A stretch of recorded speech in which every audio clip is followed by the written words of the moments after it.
Hey everyone, Richard here. 2024 is almost over, and I figured it was time to do sort of a top 10 favorite things I got this year in 2024. So let's just get into this.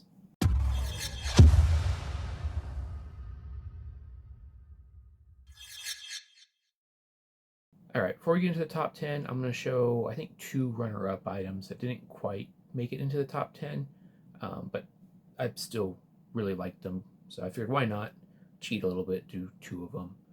Also, these aren't really in any particular order. Um, I don't really rank them by value or anything. Just kind of when I was looking through what I grabbed this year, what I consider to be my favorite stuff. So yeah, let's just get into it. So this first one is a runner-up, and this is a runner-up mainly because like it by itself isn't a favorite, but it came from probably my favorite haul of this year. This is the Forbidden Worlds. This is a Golden Age book. I had a Golden Age haul back in September. I'll go and actually just link that in the description because that haul is probably my favorite haul of the year. So this kind of represents that, but it's not technically a top 10 item by itself. So there's that. Second runner-up item was hard. It felt weird doing a top 11, so I just left it at that and called this runner-up. But this is an original piece of art I picked up at Tucson Comic Con this year, again in September. And I had it slabbed with CBCS, but this is a chopper that I had done by John Anthony Giacomo. And part of the reason this made this list is getting an artist to draw a droid is actually a lot harder than you would think. I have had several turn me down in the past, so he agreed to draw a chopper and he did a phenomenal job on it. Love the color on that. So yeah, that's going to be my second runner-up. All right, now time for the top 10. Again, not in any particular order. This first one is a card. I picked up the card prior to 2024, but I got it slabbed and everything with a signature in 2024, so that's why I'm counting it. But this is my Uta, signed by Amelie, the voice actress for her character. And yeah, one of my favorite things from this year. Really nice looking thing. All right, next one again is another card. This is the only other card I think in this. But this is an error card I picked up this year. This is a Marauding Captain. I actually bought this from YouTuber Ruxin34.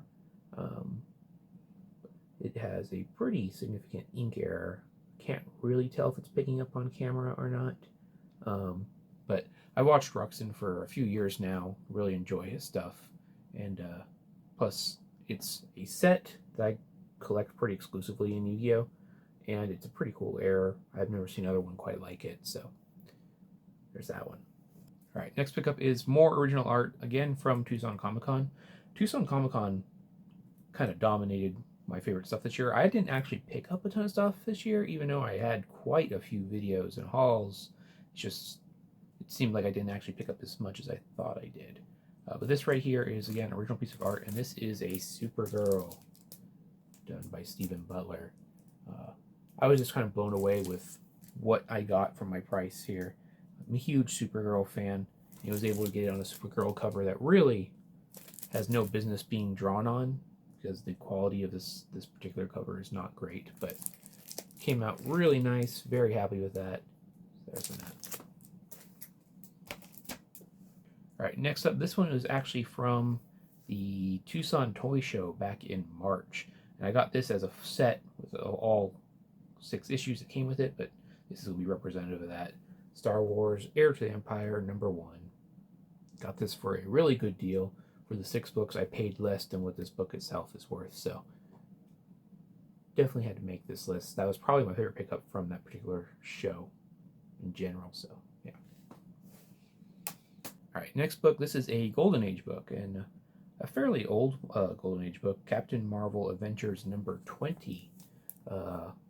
This has an early sort of ad appearance of Mary Marvel. If you don't know, her first appearance is in issue 18, so 20. Very, very soon after that, it also has its own World War II first appearance. It's just a really nice yellow cover. I need to get this one slabbed at some point just so I can display it. But yeah, very happy with that one.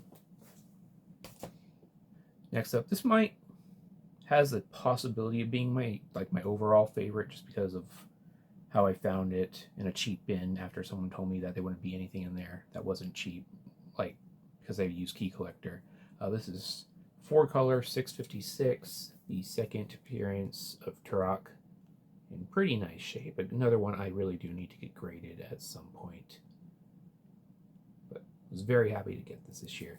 I do want to get his actual first appearance. Who knows, maybe in 2025 I'll be looking for that, but no real rush. Next up is actually a fairly recent purchase.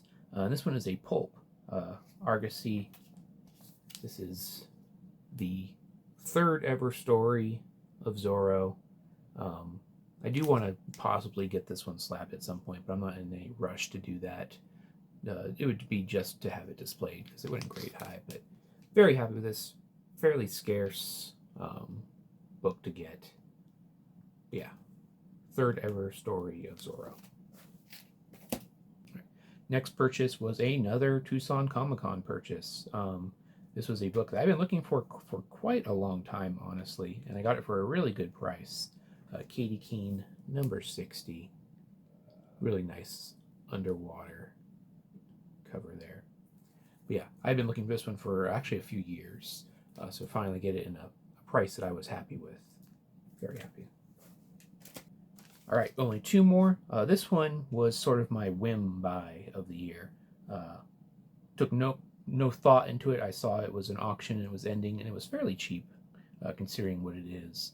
So I went ahead and just pulled the trigger, didn't think about it. But Supergirl number 1, this is triple signed with Michael Turner being the big name of the triple signing. But big Supergirl fan, and I figured if you like Supergirl, even if I'm not a huge Michael Turner fan, you got to acknowledge his importance for the character in the modern age. And to get something signed by him, very, very nice. I might have to reholder this one at some point because it is an older holder, but it looks real nice in there. The yellow label.